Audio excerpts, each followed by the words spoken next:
Welcome back, and in today's video I'll be showing you how you can activate and how you can use the camera timer on your iPad. So the first step is to launch a camera. Then from here on this side panel you should see this timer icon here. So the next step is to tap on it, and then you have three options you can choose from. You have 3 seconds, 5 seconds, and 10 seconds. So if you select something like 5 seconds, to activate it or to start the timing, press on the shutter button and the timer will start. If you want to pause it, press on the shutter button again and the timer will stop.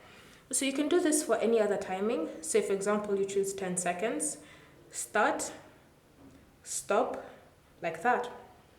Alternatively, if you find yourself wanting to turn off the timer, then press on that icon again and select off, and then the camera timer will be disabled. Thank you for watching. If you have any questions or comments, leave them down below and we'll get back to you.